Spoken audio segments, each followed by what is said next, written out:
What's going on, everyone? In this video, we're going to be doing the weekly recap of the stocked up trading floor. The market sold off quite a bit this week, especially towards the end of it, as there was some pretty scary news with Apple and some potential 25% tariffs from Trump. So it'll definitely be an exciting week. And besides that, let's get right to the recap.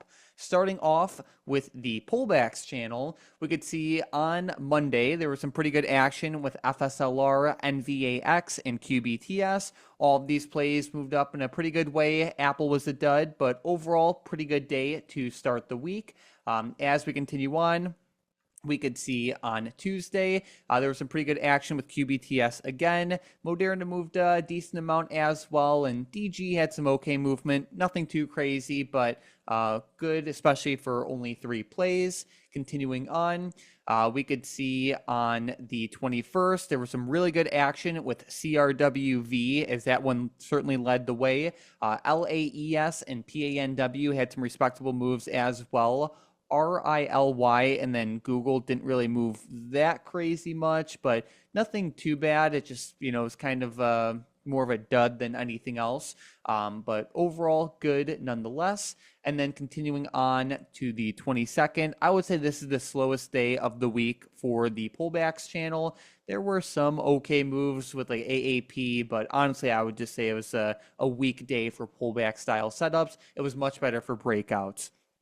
And then on the 23rd, there was some decent action with SMR, QUBT, OKLO, NNE, and WDAY. They all moved up pretty well. The nuclear stocks certainly led the way, but WDAY, while it wasn't like the greatest ever, a 30% move certainly isn't bad, especially for a quick pop, pull, and go style setup.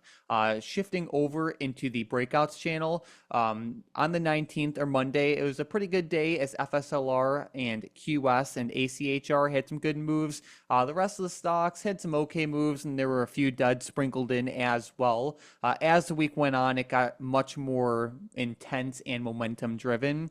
As we could see on the 20th, there was some really great movement with QBTS and Moderna as those truly just blasted higher. But there were also like good respectable moves with DG, Peloton, Pfizer as well. And then Rivian, QUBT, ASCS, and RGTI had some fine moves. Nothing too crazy, but, okay.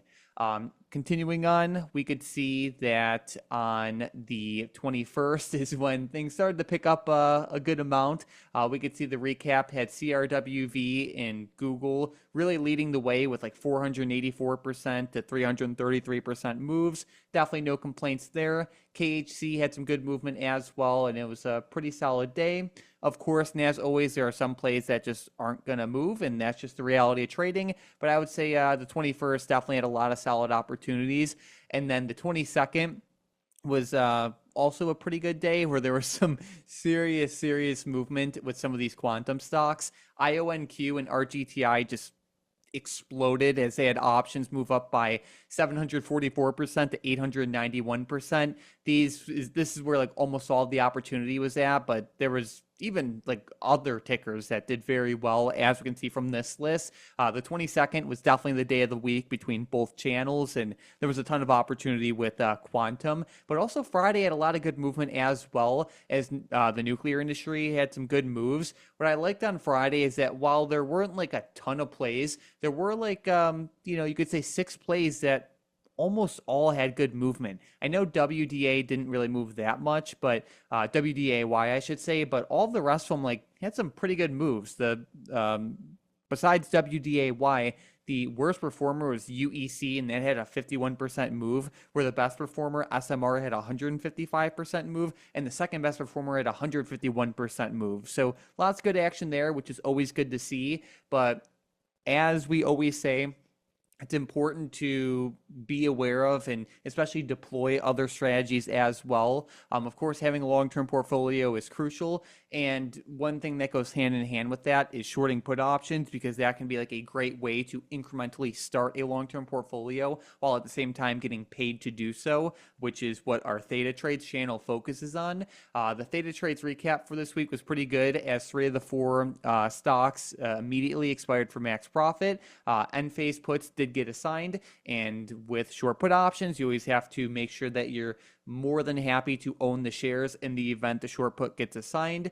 Basically, when you do this, you put yourself in a win-win situation where you get paid to buy a stock that you're otherwise happy to own at a price you're happy to own, which is good by itself. But the option you are selling is also theoretically a little bit more expensive than it should be due to the volatility risk premium just associated with options, which works to your benefit considering you're selling them. And it's a great strategy, and it's especially important to diversify strategies while some of this week's moves were like really explosive and great. The reality of trading is that it's not always going to be like that. Sometimes the market's going to slow down and some strategies are going to slow down. So you want to have multiple working for you all at once to kind of like, I guess you could say, make for a smoother overall portfolio path. So if you haven't shorted put options already and you want to look into it, the names of this strategy are shorting put options, writing put options, and cash secured put options. Also, feel free to tag Tom, Hunter, Mason, or myself in SM chat, and we will make sure you're taken care of. But besides that, thank you all so much for watching, and have a great rest of your weekend.